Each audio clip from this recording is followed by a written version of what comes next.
Sa isang bansang puno ng ingay ng politika at kontrobersya, sino ang nagsasabi ng totoo? Sino ang nasa panig ng bayan? Welcome to Bayang Pinas, ang news channel na hindi takot maglatag ng katotohanan. Dito, pinag-uusapan natin ang mga isyong may kinalaman sa kinabukasan mo, politika, pamahalaan at ang tunay na kalagayan ng ating bansa. Hindi kami bayad, hindi kami bulag. Sa Bayang Pinas, ang boses ng mamamayan ang tunay na headline. Kaya kung sawang-sawa ka na sa mga baluktot na impormasyon at scripted na kwento, dito ka na. Dito sa Bayang Pinas, tayo ang bantay at boses ng bayan. Kung gusto mong manatiling mulat at informed, don't forget to like, share, and most importantly, subscribe dahil sa panahon ngayon, ang kaalaman ay kapangyarihan. Ito ang Bayang Pinas, balitang totoo, pusong makabayan para sa sambayanang Pilipino. Tara na't alamin ang tunay na balita. Ginawa nyo kay Pangulong Duterte, walang due process yun.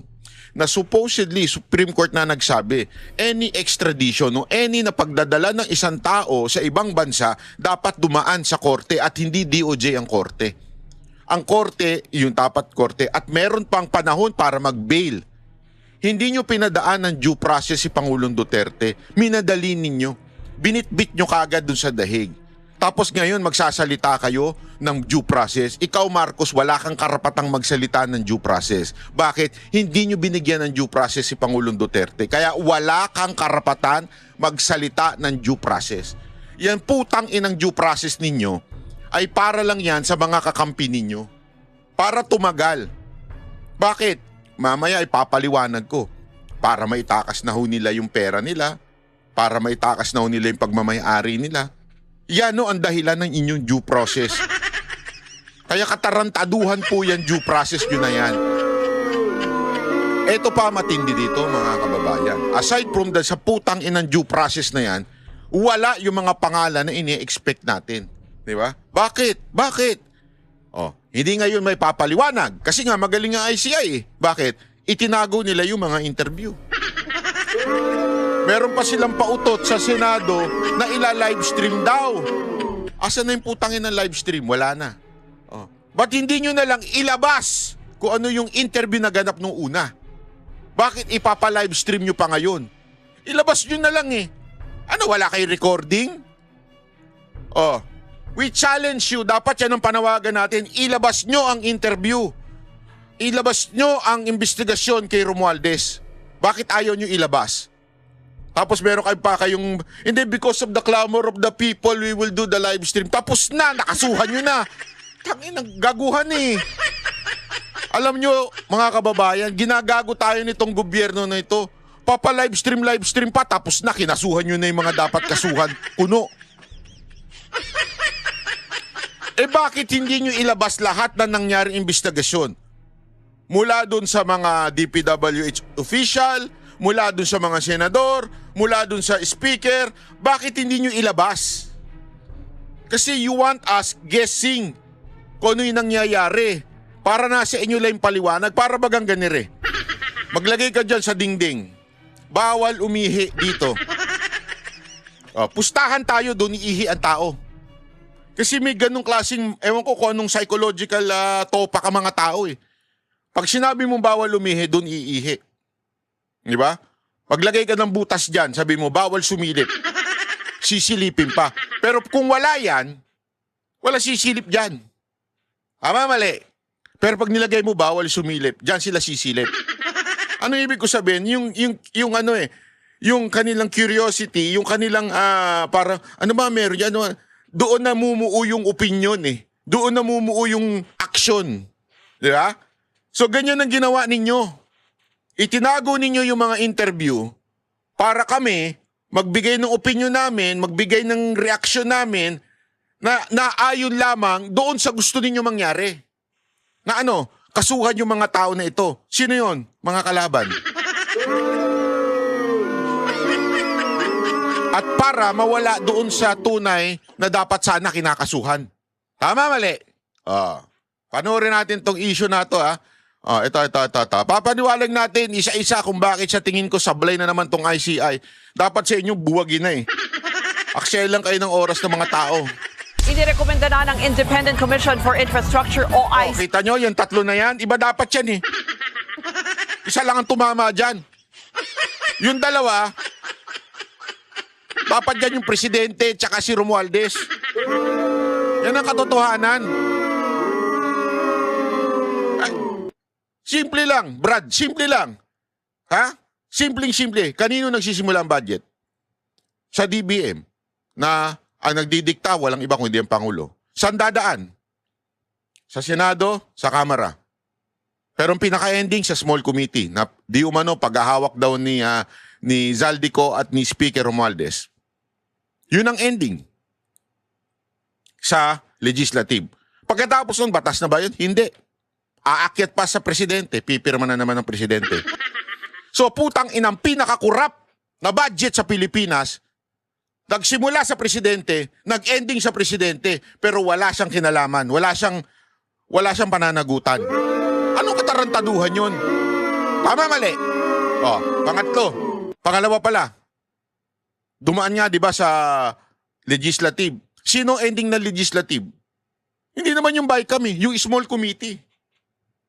Ay, bakit wala dyan si Romualdez? Katarantaduhan na naman. Tapos ngayon, yung mga senador. Itong mga senador na ito, hindi ko sinasabing walang pananagutan. Wala ko sinasabing ganyan. Maganda nga yan, kinasuhan ninyo ng sagutin nila sa korte. Pero wala pong pananagutan niyan. Kahit kasi, sabihin mo na, halimbawa, lahat ng mga congressman, mantakin mo, ang daming binanggit na congressman ng Diskaya. Ilan lang ang nakasuwang congressman. Pero yung sa Senado, ayan na kagad, puro oposisyon. Wag niyong kakalimutan yung announcement ni Attorney Fortun na 7 yun, supposedly. Sino bumawi? Hindi naman si Fortun eh. Iba ang bumawi na kesyo, yung isang DPWH official. Ano yun, nagkamali lang yung abogado ko. Ba't hindi si Fortun ang bumawi ng 7? Kasi kilala natin yung 7. Yung totoo. Yung 7 doon, marami doon, galing sa kakampi ni Marcos sa administrasyon o sa majority. So yung dalawa lang sa minority, yun lang ang sinama ninyo. Para kunwari, merong senador na nakasuhan. Diba? Ang laking katarantaduhan nito, mga kababayan. Ang pagsasampa ng kaso kina dating Congressman Zaldico at Senators Jinggoy Estrada at Joel Villanueva dahil daw yan sa pagtanggap umano nila ng suhol at kickbacks mula sa mga kontraktor ng flood control projects.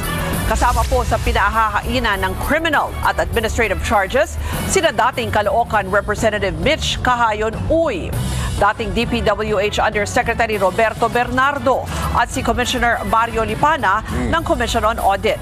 Sabi ni ICI Chairman Andres Reyes, posible umanong sangkot ang mga opisyal na yan sa ilang krimen tulad ng plunder o pandarambong, direct o indirect bribery at corruption of public officials. Base raw yan sa sinumpaang mga salaysay ng ilang dating opisyal ng DPWH tungkol sa sistema ng kickbacks sa pagitan ng ahensya at ng mga inirereklamong kawani ng gobyerno. Sa pamamagitan daw ito ng insertion sa National Expenditure Program ng mismong mga mambabatas daw ang naglalagay. No one will be spared in this fight against corruption. Politicians and government officials will be investigated and charged by credible evidence. Those found responsible will face the consequences and help. Ang galing yung wording sila, found responsible. So para bagang meron na talagang conviction yung mga binanggit. At kaya gano'n naman din ang packaging ng mga bayarang media. Kaliwat kanan, Villanueva, Estrada, mga kaliwat kanan, dinadamay sila. Kasi nga, sino ba may-ari ng sino ba ang may stock sa media? Alam na natin. Accountable under the rule of law. Samantala, sinabi ni Senator Villanueva sa isang pahayag na pag-aaralan daw ng kanyang mga abogado ang basehan ng pagkakadawit niya sa kaso. Pero giit niya, mapapatunayan daw ng mga record sa Senado na tutol siya mula noon pa sa flood control projects. Nalinaw na natin yan di ba? Yung kay Villanueva. Simula pa lang, binabanggit niya na I mean, kung ikaw ay walang flood control project, o meron pa lang, sorry, kung ikaw ay may flood control project o ghost flood control project, aba hindi mo uungkatin yun. Siya ang unang nag-ungkat niyan sa Senado. Mantakin mo, ikaw ang unang nag-ungkat, ikaw pa yung biglang may kasalanan. Ang hinihingi niya doon sa DPW, tapusin niyo itong mga project na to. Tapos si Alcantara nga ba o yung isa? Nakalimutan ko na specific I think it's Alcantara na nagsabing, hindi, kukuha na lang tayo ng ibang project. Pero biglang kinuha sa ghost project ng flood control na walang kinalaman. Alinaw no sinabi ni Alcantara, walang kinalaman. On record sa Senate hearing yan. Walang kinalaman si Villanueva. Ay nako. Halatang halata eh. Ako, hindi ko pinagtatanggol itong dalawang senador Pero it's really obvious. Tanga na lang ang hindi makaano, tsaka yung mga pinklawang bayaran. Lalo na yung vlogger na nagpapadala ng GCash ng 100,000 ba yun? Sa mga vlogger? Kakala mo, hindi namin alam Gago. Alam namin. Hindi lang namin syempre due to privacy nung tao na yun. Tawag doon yung ano ba tawag dito? Yung data privacy law, di ba? Hindi namin pwedeng ilabas yung pinapadala niya 100,000 dun sa mga bumabanat sa mga Duterte. Pero yung mga bayaran tansu vlogger na yan, akala nila hindi nila damin alam. Pero ang packaging talaga nila, etong sila Villanueva, etong si Estrada, kasi iyan yung uma-align sa Duterte kuno di ba? Para sinasabi, Duterte black, bla bla bla. Hindi nila wala kang makikita sa bukang bibig nila na obvious na si Romualdez at saka si Zaldico. Si Zaldico, dinidiin nila para mawala kay Romualdez. Pero hindi mo maririnig. Halatang halata Pangaraw ang nagsiwalat ng mga katiwalian tungkol dito. Tumestigo na rin daw noon si Engineer Alcantara na wala siyang alam sa flood control projects. Darating daw ang panahon na mapapatunayan niya ang pagiging inosente. Mga kapatid, Ruth Cabalco. Ayan, So, ayan ang matindi dyan. At ito pakinggan nyo ito kasi nakakatawa ho itong issue na ito. At dito makikita mo talaga na isang diversion ang ginawa nila. Ito, wait Well, joining us now, the president of one of the business groups that issued an open letter for government to act urgently in the flood control mess, Sergio Ortiz Luis Jr. of the Employers Confederation of the Philippines. Mr. Sergio Ortiz Luis, thank you for joining us today. Welcome to the program. And I'm excited to talk about what we're going to talk about today. Thanks for joining us.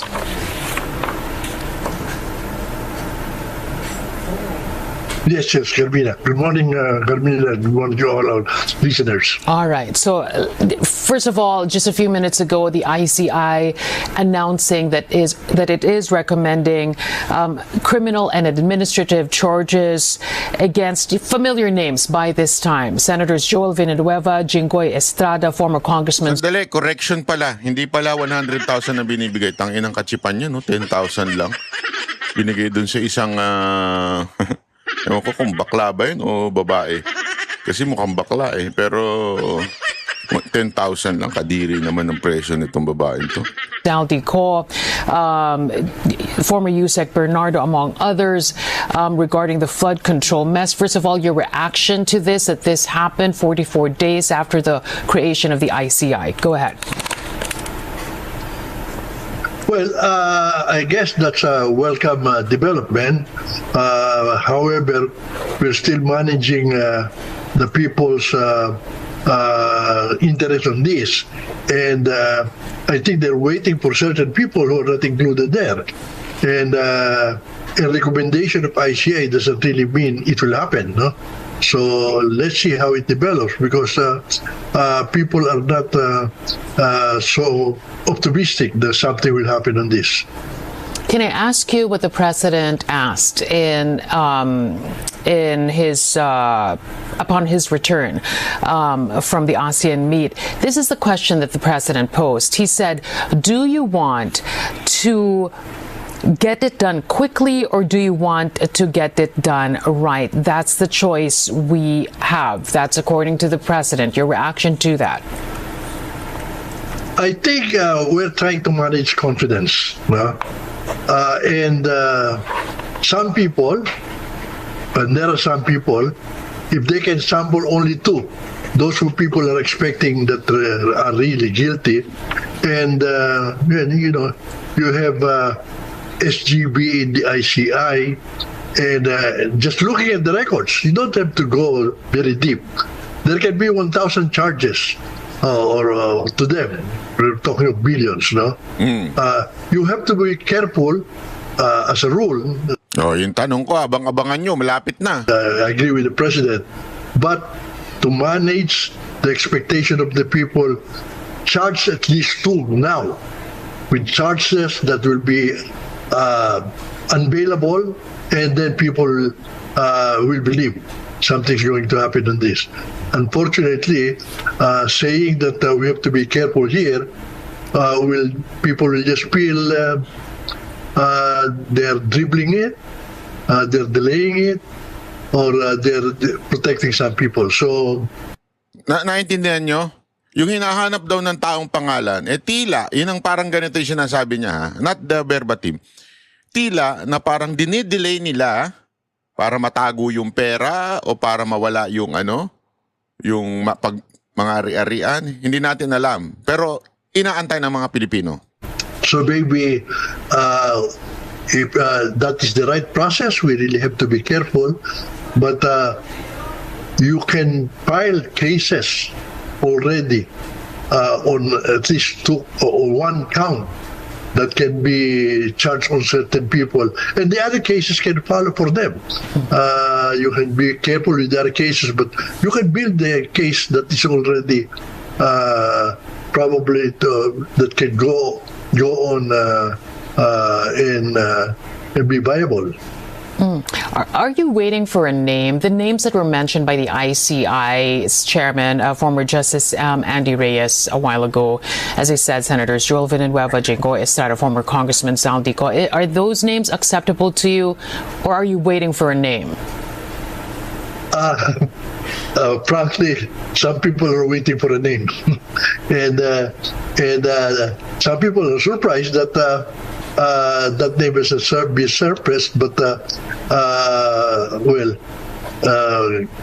some senators came out, and Diego Estrada and Villanueva, Senator Villanueva, and they're surprised why they're being charged already, with the expectation of some people, some others should be charged.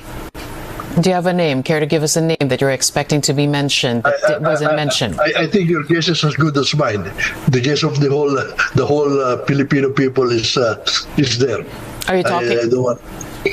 Are you talking? So ayan, malinaw na sinasabi nitong isang organisasyon na ito na bakit wala itong si Martin, yun ang tinatanong ng taong bayan. Si Martin, ayaw lang niyang pangalanan, pero napaka-obvious naman. Bakit wala itong si Martin? At parang ang dating is, bakit? Pinatatagal ba o para mawala na yung mga kayamanan? Para sabihin, in other words, kay Martin may due process. Bakit? Para mawala na yung mga, maitago na yung mga kayamanan? Tulad nito? Ito, tayo natin to. Sandali, tamate. Di ko pa naayos Ayan. Kasi itong isang to, ang tagal bago makasuhan. Ang tagal. Naitakbo na yung mga helicopter niya, mahilig ka pala sa helicopter, Zaldico, Naitakbo na. Pakingge. Kumpirmadong wala na sa bansa ang ilang helicopter at private plane ni dating Congressman Zaldico. Live mula sa TV5 Media Center, nanonood sa balita si Gerard de la Peña. Gerard, kailan pa raw nakalabas ng bansa ang mga air asset ni Ko? Naku, Jiggy, Agosto at Setyembre pa lang ay wala na sa Pilipinas ito, tatlong air assets na ito na iniuugnay kay dating Ako Bicol Party List Representative Zaldico. Ayon sa Civil Aviation Authority of the Philippines o CAAP, ay lumipad ang dalawang Agusta Westland helicopter noong August 20 at September 11. At sa ngayon ay nandoon na yan sa Kota Kinabalu sa Malaysia, habang ang isang aircraft naman, itong Gulfstream aircraft, ay nasa Singapore at umalis noong August 16 pa. Kabilang ang tatlong yan sa mga 11 air assets na nagkakahalaga ng mahigit 4 na bilyong piso na inuugnay sa mga kumpanyang pag-aari umano nitong si Zaldico. Kung matatandaan ay Setyembre nang inirekomenda ng NBI sa Anti-Money Laundering Council yung pag-freeze ng mga assets na ito. Sa ngayon ay kumakala pa ng impormasyon ng CAAP kung sino-sino nga ba ang sakay ng mga air assets ito nang lumabas ng Pilipinas. Pakinggan natin ang naging reaksyon ni Secretary Vince Dizon ng DPWH. As far as our record is concerned, we are monitoring itong mga movement ng mga aeroplanong ito, pero hindi po kami sure kung meron ng freeze order. Hindi po si Vince ano yan. Itong balita, ito si mali-mali pa eh. Ito po yung director ng CAAP, na sinasabi ng as far as record are concerned, we are monitoring the movements of this aircraft pero hindi kami sigurado kung may freeze order na. Grabe, no? Na ang AMLAC dahil wala pa kaming natatanggap dito sa CAAP. Di ba? Ang dal-dal-dal nila noon na sinasabi nila ipapa-freeze order na natin sa AMLAC yan. Kasi remember, mga banateros, kay Pastor Kibuloy, hindi pa nga siya talagang lahat. And we know, nakita namin eh. We saw what happened. And it was so fast na freeze lahat. Na ang bilis-bilis na freeze ng AMLAC.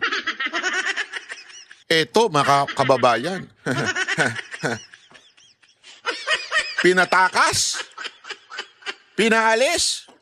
O sadyang may due process? Di ba, yan ang sinasabi ni Marcos eh, sadyang may due process. Yan ang due process. Tuloy. So, wag natin sisihin ng CAAP kasi hindi naman sila makakagalaw eh. Unless may freeze order. Unless merong utos ng korte. Hindi naman nila pwedeng basta-basta anuhin yun. So, kailangan, yun na nga. So, lalagyan ng bara. Ang AMLA, wala pa po kaming natatanggap na freeze order dito sa CAAP. Ang kagandahan is kahit na wala sila sa bansa, dahil hindi na sila pwedeng i-deregister sa ating CAAP, hindi sila maibebenta. Yun naman ang importante. Jiggy, bukas ay magkakaroon ng meeting itong si Secretary Dizon sa Independent Commission for Infrastructure o ICI para nga sa pag-freeze itong mga air assets nito at yung tinatawag nating restitution o yung pagbabalik ng perang mga sangkot sa flood control scam sa Kabanambayan. Jiggy. At Gerard, sa ibang usapin, may sinumite na raw na listahan ng mga contractor at DPWH sa COMELEC. Ito ba yung mga nagbigay ng donasyon sa mga politiko ng eleksyon? Jiggy, certification ito ng 27 contractors ng DPWH na umani nagbigay ng donasyon sa iba't ibang mga kandidato noong 2022 elections. Ayon kay COMELEC Chairman George Garcia, ay maglalabas sila ng show cause order para pagpaliwanagin itong mga contractor na ito. Kabilang sa listahan na yan, Jiggy, ang Centerway Construction and Development Incorporated na pinamumunuan ni Lawrence Lubiano na umani nagbigay ng donasyon kay Senator Cheese Escudero. Yon! Siyempre, Cheese Escudero na naman. Kayo ba mga kababayan naniniwala kayo na kay Cheese Escudero lang? Ang daming binigyan ng tumulong ang mga kontraktor, mga kaibigan. Again, I'm not saying na ligtas si Cheese Escudero, pero kasi yun personal. Meron niya ako, naalala ninyo, meron niya ako nilantad na mismong yung kumpanya ang nagbigay. Kasi hindi pwedeng banggitin yon kasi madadama yung mga kapatid sa Senado. Tama, mali. Pero ito, hindi naman yung kumpanya nagbigay, yung personal, yung tao lang. So, alam mo talagang pili yung kanilang binabanatan eh. Sa ilalim ng Omnibus Election Code ay bawal magbigay ng donasyon sa kampanya ng mga kandidato ang sino mang kumpanya na may kontrata sa pamahalaan. Ayan kumpanya. Pakinggan natin ang pahayag ni COMELEC Chairman George Garcia. Tapos po na mapasagot natin yung 27 na yan ay pasasagutin naman po natin. Yun naman po mga kandidato na nabigyan, tumanggap mula po doon sa 27 na kontratista. Yan muna ang latest. Balik sa'yo, Jiggy. Yan ang ulat ni Gerard de la Peña live mula sa TV5 Media Center. Mga kapatid, Jiggy Manikad po, pagdating sa So, napakalinaw po na dahil sa lintik na due process kuno nila, nailabas na. Kaya nga ang tanong ngayon, hindi kaya pinatatagal itong kay Martin na pangalanan siya, eventually papangalanan. We do not know kung iniligtas ba siya o pinatatagal lang para mailabas na kung ano man ang dapat ilabas. Paiba yan. Diba? Ganun ba ang dahilan kung bakit hindi na ipangalanan? Eto ba? Ito, may papakita pa tayo para mas maintindihan natin na kung bakit halatang-halata yung galawan ng gobyerno. Eto nga pakinggan nyo ito Napakaganda ng paliwanag nito. Bakit bigla napunta doon sa ito. Magtrabaho at wag puro press conference. Yan naman ang banat ni dating Ombudsman Samuel Martires matapos umano siyang ilagay sa spotlight ni bagong Ombudsman Boying Remulla. Ano kinaugnayan niya sa flood control? Sandali, chotomate. Relax. Ito na. Sa pagbaligtad niya sa dismissal order laban kay Senator Joel Villanueva. Kumbinsido siyang paraan lang ito para matakpan ang mga mahalagang mga kaso. Narito ang agenda report ni Joash Malimban. But I would advise Ombudsman Remulla, if you are listening, you work. Yun. Stop conducting press conferences almost every day. Yun! Ang ganda nun, Brad! Tagalogin natin. Hoy! Magtrabaho ka! Huwag ka puro pa-cute! Gago! Yun ang Tagalog nun. Wala nang iba. Anak ng tutsa yan, Because you will never know what is really happening in the office of the Ombudsman. Correct! Diversionary tactic lang ang umano'y secret decision sa reversal ng dismissal order kay Senator... sabi ko nga sa inyo hitting two birds in one stone. Diversionary tactic, di ba? Yung, kasi maingay si pagka yan ang sinabi mo, may secret deal, blah blah blah, diversionary tactic. Talagang diversion lang para hindi matanggal yung tuon doon sa talagang salarin. Di ba? At the same time, may talagang siraan itong mga kalaban para, alam mo, wasakin, maging malinis sila. Joel Villanueva, yan daw ang nakikitang motibo ni former Ombudsman Samuel Martires sa mga pahayag ni Ombudsman Boying Remulla. Matatandaan kasing tila na kuryente si Ombudsman Remulla noong nakaraang linggo matapos niyang sabihin na susulat siya kay Senate President Tito Soto kaugnay ng 2016 dismissal order ni former Ombudsman Conchita Carpio Morales laban kay Villanueva. Bago madawit ngayon sa flood control scandal, una nang nasangkot ang senador sa PDAF o pork barrel scam. Sa kaparehong araw ng naging pronouncement ni Remulla, binawi niya rin agad ito matapos ang ilang oras. Natuklasan daw kasi ng kanyang opisina na 2019 pala binaligtad ang dismissal order ni Villanueva matapos aprubahan ni Martires ang isang resolusyon na pumapabor sa motion for reconsideration ng senador. Sa kabila ng malaking pangalan ni Villanueva, hindi ito lumabas sa media o sa publiko. Kaya ani Remulla, tila isang secret ruling ang nangyaring reversal. Sa programang The Spokes ng Billionaire News Channel, inamin ni Martires na siya mismo ang tumanggi na i-publish ang naturang desisyon. Paliwanag ni Martires, ayaw niyang mapolitika ang naging resolusyon ng Office of the Ombudsman. If I publish it, if I talk about it, sasabihin ng tao, kinakatigan ko si Joel Villanueva. Okay? kinakampihan ko si Joel Villanueva. At the time I signed, I approved that resolution granting the motion for reconsideration, hindi ko kilala si Joel Villanueva. The first time I met him was in the Senate during the budget hearing. I don't know Joel Villanueva. Kaya lang, pag binigyan ng kulay, di ba? In masisemo ngayon, yung secret decision, binigyan ng kulay eh. Tila ginagamit lang din daw ang issue ng reversal para mailihis ang mga dapat pag-usapang issue. But haven't you noticed that I am now the flavor of the month? And ano kaya ang flavor yun? Patay tayo dyan. Siya daw ang flavor of the month na. Dahil nga naman, supposedly, ang flavor yung flood control. The flavor of the month before was flood control projects, ghost projects. Nakalimutan na natin yon. The flavor of the month was the trillion peso march. Nakalimutan na ng tao.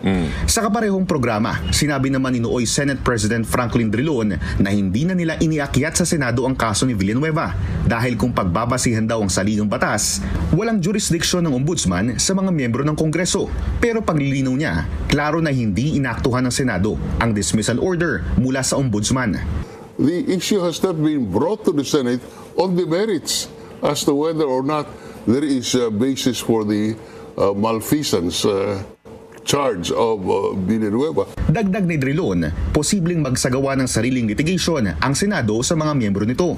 Ibig sabihin, kahit na walang jurisdiction ng dismissal order ng ombudsman sa Kongreso, nasa kamay ng mismong legislative body ang paglitis at paghatol kung dapat bang tanggalin sa pwesto ang isang miyembro ng kanilang kapulungan. Para sa agenda, Joash Malim. Nakikita nyo na, di ba? Yung diversion na yun na ginawa nila. Di ba? Ang dami pa ho, ang dami hong diversion na ginagawa ang gobyerno para talaga maiwas kay Martin at dito kay Marcos ang sisi ng flood control project. Ito mga ghost project na ito. At isa na nga ho dyan ay walang iba kung hindi itong ombudsman na supposedly, di ba, ang ombudsman sana, ang focus nito, yung flood control. Ano ang focus niya? Yung lumang kaso na dismiss na pala. Sabi ko nga, parang hindi kasi ako makapaniwala, natatanga-tanga lang po si Remulla at hindi niya alam na na-dismiss na. Ano yun? Hindi siya nag-research? Hindi, I don't think so. Hindi siya tanga. Para one, maaaring talagang inano nila yan. Sinadya para maingay, para mapunta kay. Ngayon, kasi kaliwat kanan ang interview kay Martires, di ba? Kaliwat kanan ang batikos kay Martires kung bakit pinalusot, bla bla bla. Ganon ang ginagawa ngayon. Tapos biglang sinamahan mo ngayon ng demanda ng ICI. O di parang ang dating, kita nyo na? Totoo talaga yung pagiging corrupt ni Villanueva. Para bagang pinapadumi nila ng pinadudumi si Villanueva. Para mawala doon ang atensyon doon sa talagang tunay na madumi.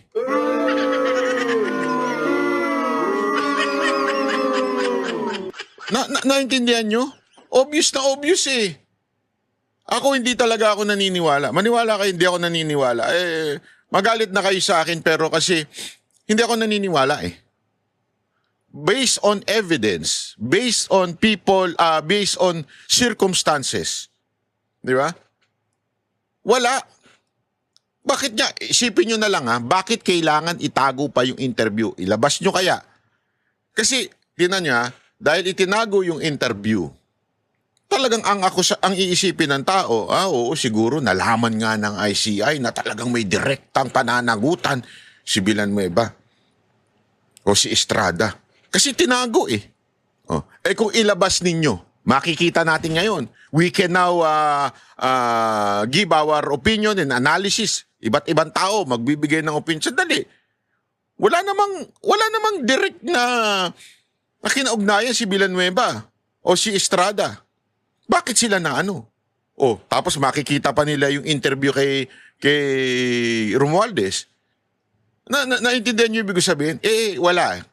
So ngayon, ang iisipin ng tao, malamang na kaya sila dinimanda kasi meron talaga silang kinalaman. Kaya nga ako, I challenge the ICI, ilabas ninyo. Ha? Huwag kayo puro ganyan. Ilabas ninyo yung interview nyo, investigasyon ninyo sa lahat na nagpunta dyan. Sama na nyo na yung taga-Amerika na nagpunta dyan sa inyo. Ilabas nyo lahat ng... Kasi dapat transparent. Ilabas nyo. O, bakit ayaw ninyong ilabas? Anong meron? O, di ba?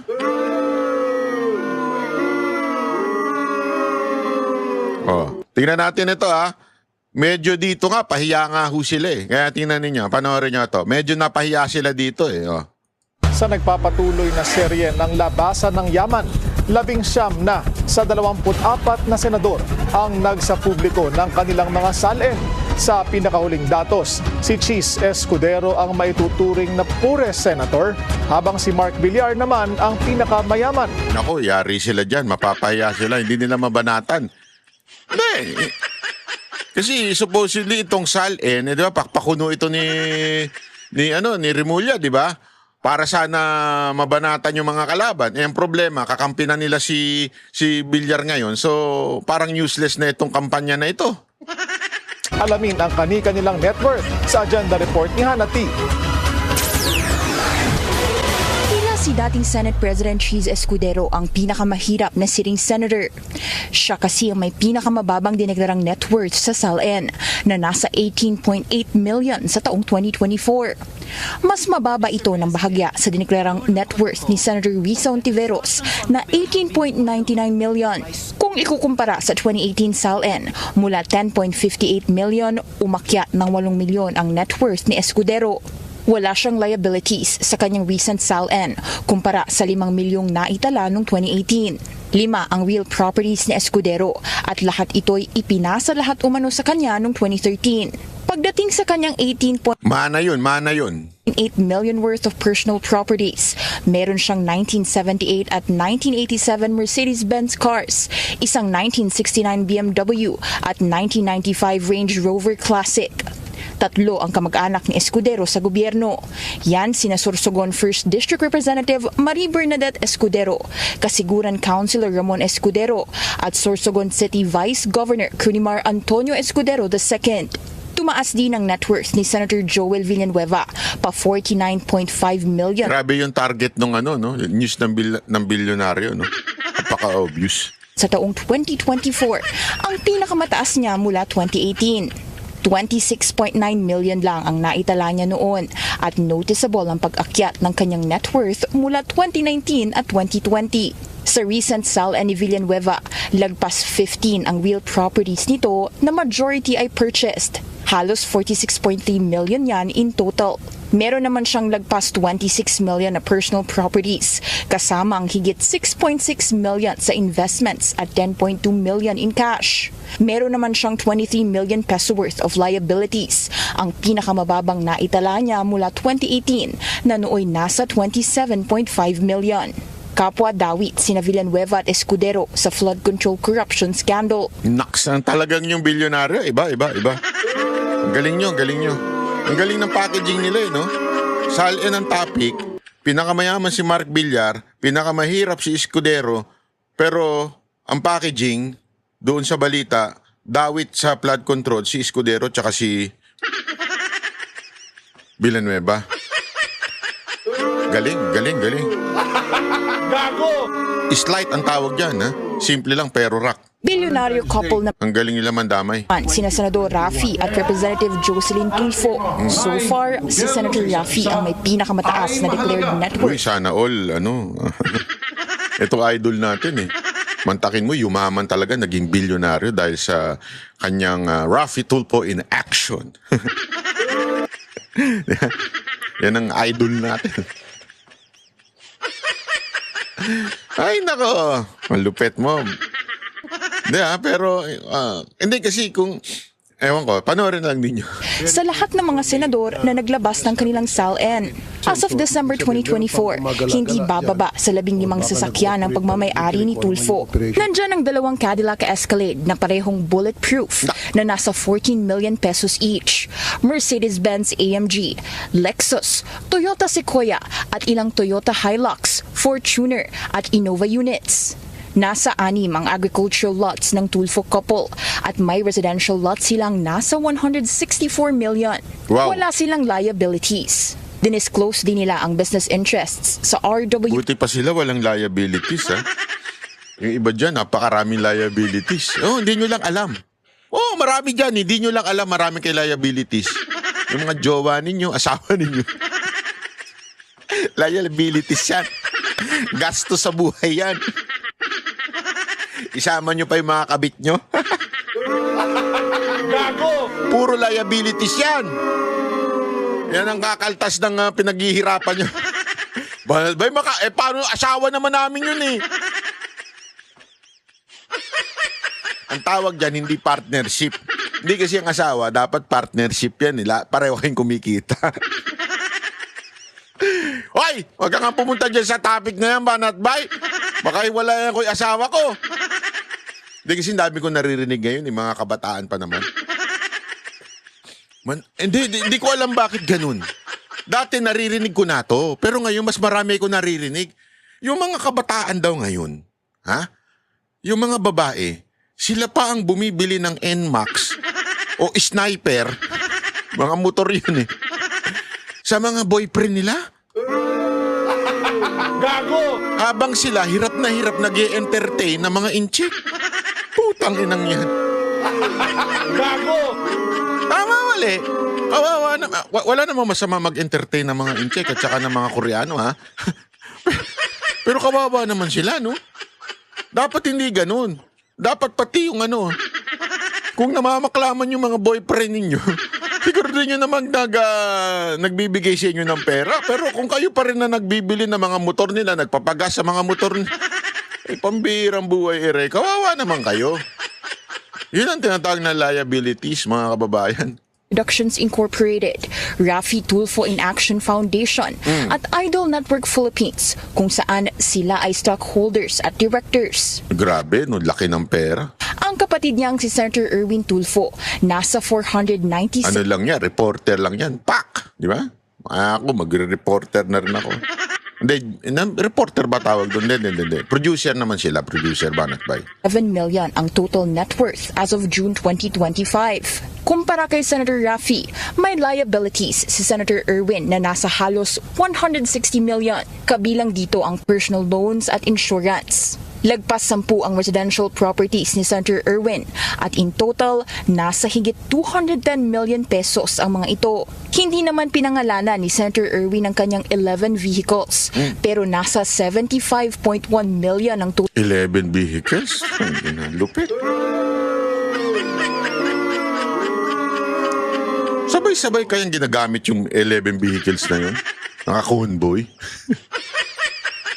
Hindi kasi meron akong napanood na nanonood tayo ng mga mga secret in handling your money, at the same time yung mga lesson in life, mga pinapanood natin eh. Tapos meron ako isa narinig, sabi niya, bakit ba ang tao pag nagsasakyan sobrang dami, no?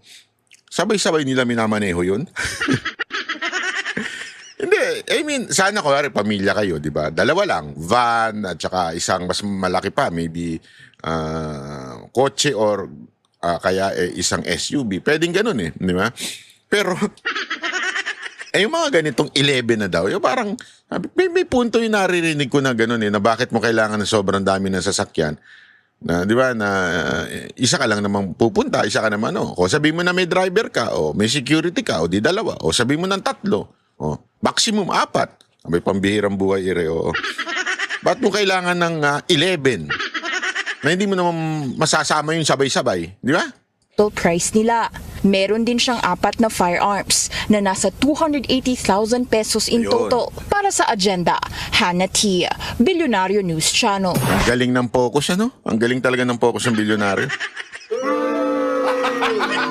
Pero paano yan? Basag yung nila na si... Hindi, kasi alam mo, ang mga Escudero, kasi kilala ko itong mga ito eh. Kilala ko ito kasi meron yung, hindi, pamilya Escudero, not the personal ha. Kilala ko na ito na mga, talaga may mga pagmamayari ito eh. Ito yung may mga lots, mga lupa, mga mayayaman yan eh. Diba? Yang mga Escudero. At siguro, tama nga yung sinabi nila, pinamana. Kaya hindi mo masasabing, kasi marami nagsasabi, mayaman naman talaga si Chis Escudero, bakit ganyan lang ang salin niyan? Kasi nga po, yung kanyang kayamanan ay mana. Diba? Maraming karamihan ng kanyang lote, mana.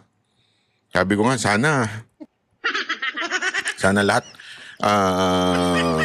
Hindi, kasi kung ito isipin nyo ito. Kung tayo naging politiko, iniisip ko nga, aabot kaya ng 10 million yung salin ko. Ayop yan. Yung billion di ba? Si Tulpo, pambira, oo. Yeah. Ang tanong kaya, si Romualdez. Yan. Segue nyo kay Romualdez. Hindi, eto lagi tayong usap ng usap tungkol sa salin ng mga senador. Bakit yung salin ng mga congressman wala? Gago! Tagong-tago. Bakit? Ha? Bakit yung mga nandyan yung mga kurap nandyan yung mga mayayaman Diba? Sila nga yung sa sobrang yayabang sa karsada naalala ko nung kabataan ko bata pa ako nito. May nasagi akong naka-8 na plaka. Tapos may convoy. Bumaba. Yung mga security niya kayabang. Buti na lang ako marunong ako mag-handle ng mga ganyang eksena. Humingi kagad ako ng pasensya, sabi ko. Pahingi akong pasensya, biskwit. Hindi, humingi ako, sabi ko, sorry, pasensya na. Hindi ko nakita dahil sa sobrang bilis ninyo. Tama-tama, ang yabang din ng congressman. Nakalimutan ko na hindi ko na maalala. Basta, yung itsura ng congressman, maliit na puti ang buhok na matanda. Nakalimutan ko na kung sino kasi wala pa po ako nun sa sa eksena ng mga politika. Matagal na ho yun. So hindi ko kilala. Sabi ko nga, yan yung makikita mo sa karsada na ang yayabang. Karamihan dyan Sila ho yun. Sila ho yung napakaraming security. Mantakin mo nga, di ba? Si Zaldico, ilan daw ang security? Di umano? Allegedly? 40? Ano to? Yan ang din. May sariling private army. Sarili na private pa, no? Di ba? Ganon ang kadami ang security na supposedly ang allotted lang ay 2 lang dapat. Siya, 40 daw. Ang lupit. Sa bagay, kung ganyan kakayaman, kailangan mo talagang bantayan yung kayamanan mo. Gago! Pero, dyan, ng mga talagang mayayaman sa Kamara. Wala sa Senado. Bakit hindi sila maglabas ng hasalin? Unahan mo na, Romualdez.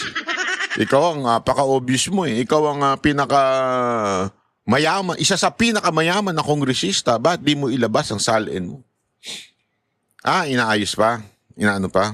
Sige. Wala tayong magawa. Ganyan talaga May due process kayo Di ba? Hamon sila ng hamon. Remulla, hamon ka ng hamon ng salin, di ba? Ginamit mo pa yan against Martires na bakit ganito ang salin. Sige. Yung Malacanang hindi naglalabas sa salin Yung presidente hindi naglalabas sa salin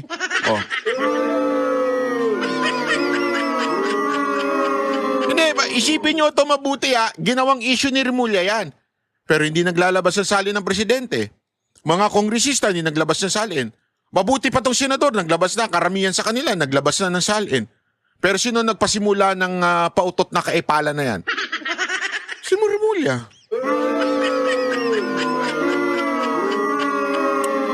Di ba? Ang lupit talaga Kaya alam mo, itong mga ganitong eksena ninyo, ito'y pinaka matinding katarantaduhan totoo lang. Ito na yung question. Ito na yung question. Unya. Ito na yung question. Okay? Para naman maano natin. Sino? Yan. Sino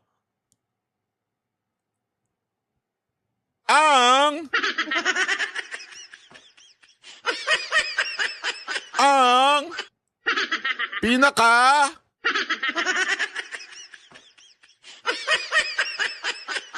pinaka pogi sa Banateros? Gago! Wala! Sagot. Gago. Hindi. Sino ang pinakamahirap sa salin sa Senado? Ayan, sige. Sino ang pinakamababa ang salin sa Senado? Ayan. Sulat nyo sagot dyan. Ana Ruth, pati ikaw mali-mali sagot mo, ha? Hindi. Tama naman sagot niyan. Sino ang pinakamababa ang salin sa Senado? Ayun, palakpakan.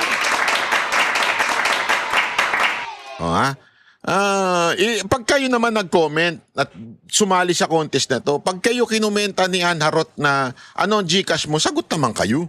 Ayaw nyo sagutin si Ann Harot pamimigay na lang natin yung GCash na yan sa ibang tao. Sayang din, pang alam ko, hindi kalakihan yan. Ito'y lamang pa, hindi naman po ito para ito'y konting kasiyahan, di ba? Konting entertainment baga.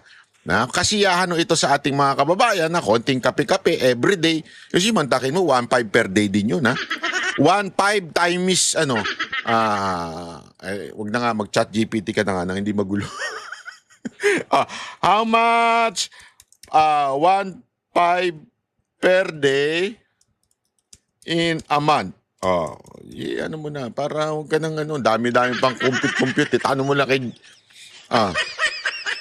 Assuming in 1 month, 30 days. That's 45,000 per month. Dadaigin pa natin yung lintik na donasyon ni... Per month po ito, per month. Dadaigin pa natin yung donasyon na pinagyayabang ni Vice Ganda. Per year. How about per year? Sige. Naku po. In per year, 45,000 per month, 540,000 per year. Saan ka pa? Vice Ganda. Ako walang inaapakan. Namimigay ng walang inaapakan. Ikaw, naapakan mo yung mga effort ng mga tao doon.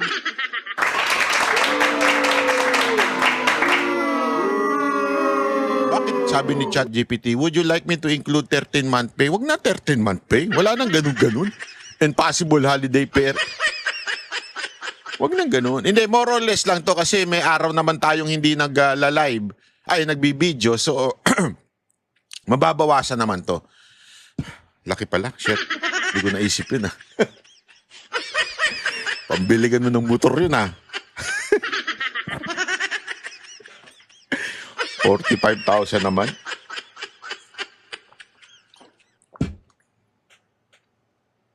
Sana may mag-sponsor dyan.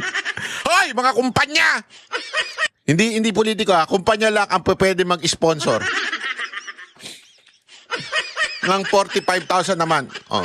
This game is sponsored by yun, di ba? Maganda sana, Baka naman. Ayoko ng online casino, ayoko ng mga online gaming. Ang pwede natin maging sponsor na kumpanya, Wagyu. Ganyan lang, mga eksena. Tanong kaya natin yung mga kaibigan natin sa, wala tayong kakilalang, mayaman dyan. Puro mga J. Guevara lang at saka si Sir Jack lang ka. Wala tayong mahinging pera dyan sa mga yan, panay pa utang. Biro lang kami. Gago! Huwag mo na binubuking banat ba? Hindi. Kayo naman, ito ba? Ito naman. Nako, konting konting topic dito kasi matinding topic ko ito Tinawag ni Congressman Paulo Duterte na bangag ang administrasyon sa issue ng foreign policy. Buwelta naman ng palasyo, kailangang hindi matulad sa nakaraang inutil daw na administrasyon pagdating sa usapin ng China. Nasa frontline na balitang yan si Bril Montalvo. Muli na namang uminit ang banggaan sa pagitan ng palasyo at pamilya Duterte sa gitna ng mga issue sa West Philippine Sea.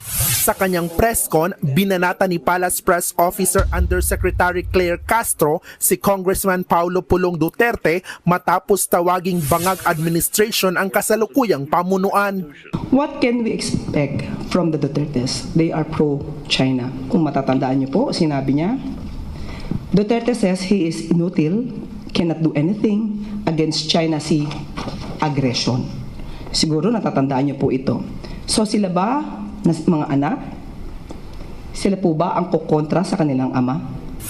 Iginiit pa ni Castro, hindi dapat inaalipusta ang layunin ng Pangulo na palakasin ang sandatahang lakas at ituloy ang modernisasyon ng AFP. Kailangan lang pong lumakas din ang ating puwersa at hindi tayo magaya sa nakarang administrasyon na inutil, na ituturing pagdating sa China aggression. Inutil? Inutil? Eto, simple lang eh. Kailan mas nakakapangisda ang mga mangingisda? Nung panahon ni Duterte o panahon ni Marcos? Sinong inutil? Di ba nung panahon ni Pangulong Duterte, meron tayong mga nakitang mga mangingisda, sinasabi nila, oo, malaya kami nakakapangisda. Yan ang tinatawag na diplomatic way of approach. Hindi yung parang lagi kayong galit. Ngayon, para kayo laging galit, nagpagaling-galitan kayo, kasi ito kasi ang description nila eh. Ang description kasi nila ng strong ay yung galit. That's not true. In life, hindi yung laging galit ang strong. As a matter of fact, ang laging galit, ayan po ay defense mechanism lang. Ang tunay na strong ay yung merong humility. Ano yun? Merong meekness in control. Ibig sabihin, control mo yung iyong tapang, yung iyong galit, kontrolado mo. Ibig sabihin, yun ang tunay na malakas. Kaya mong kontrolin yung galit mo kasi meron kang gustong ma-achieve. Yun po yung na-achieve ni Duterte. Yung mga mangingisda, nakapangisda. Pero kayo, ano nangyari? Dahil sa quote-unquote katapangan kuno ninyo, yung mga mangingisda natin, binobomba na. Bakit nung panahon ni Pangulong Duterte hindi sila binobomba? O sino kayo nang inutil? Ikaw. Agad namang bumuelta si Congressman Pulong Duterte sa kanyang Facebook page. Tinawag niya ang mga komento ni Castro na historically ignorant at puro satsat na walang research. Sa ilalim daw kasi ng Duterte administration, naabot ng AFP ang record level na modernization na hindi nagawa ng ilang dekada. Kung yan daw ang inutil para kay Castro, edi para niyang tinawag na walang kwenta ang modernisasyon ng AFP. Dagdag pa ni Pulong, zero ang foreign policy ng Marcos administration at todo pa-cute daw sa Amerika. Sa isa namang pahayag ni Castro, sinabi niyang ang tapang ni Pulong ay dapat ipamala sa tamang lugar at hindi sa bar. Pasimpleng patutsyada sa kongresistang minsan ang na-issue sa isang eksena sa bar. Hindi rin napigilan ng ilang mambabatas gaya ni Akbayan Representative Percy Sindanya na makisali sa bangayan. Pinuna kasi ni Pulong ang sinabi noon ni Sindanya na malapit na ang Day of Reckoning o araw ng paniningil sa mga Duterte. Nagsimula raw yan nang maaresto si dating Pangulong Rodrigo Duterte. Giit ni Sindanya, noong September 21 pa niya ito sinabi, bakit ngayon lang nag-react? Bakit? Masama ba? Nagpaso ba? Hindi, kasi ikaw wala kang ginagawa. Spaghetti ka lang ng spaghetti. Hindi, kumakain ng spaghetti. Yun ibig ko sabihin, ha? Yun lang ang ginagawa mo. O kung marami siyang ginagawa, paso na ba yung sinabi mo? Hindi, sana kung paso na, sabihin expired na, tapos na. Hindi naman nag-expire yung sinabi mo. It's still applicable now. So kung magkomento man, late man magkomento si Pulong, wala namang problema doon. Diba? Unless, nag-expire nga yung sinasabi mo. Oh. Ang nakakaloka doon, they are reacting to a statement that I made, I think that was a month ago. Mukhang ngayon lang nakaisip siguro ng sagot sa sinabi natin. Dagdag pa ni Sindanya, mas sipagan pa sana ni Pulong ang paggawa ng... Kasi hindi mo katulad yan na scroll lang ng scroll, TikTok ng TikTok, na sumasayo ng mga lalaki, pinanunood. Allegedly. Ha? Ikaw? Ganun ka ba? Tanong yan, ha? Tanong. Tanong yan. Tas kaysa sa paglabas ng statement laban sa mga kritiko. Nagbabalita mula sa Frontline, Bril Montalvo, News. Magkasundo ata kayo ng Bril Montalvo na yun eh. Hindi, tanong lang naman. Di ba? Kasi busy ka kasi, siguro sa kaka-TikTok mo, no? Kakatingin mo ng mga sumasayaw na kalalakihan, no? Hindi, nagtatanong lang ako. Anong pinapanood mo sa TikTok mo? Pakita nga ng TikTok mo. Tingnan ko ha. Kasi lalabas dun sa feed yung mga pinapanood mo. Yung talaga madalas mong panoorin. Lumalabas dun. Grabe yung utak ng mga social media ngayon, ano? Kaya nga napakawalang niya. Yung TikTok ko parang naging Lazada na. Nagtataka ko sa TikTok. Dati, mga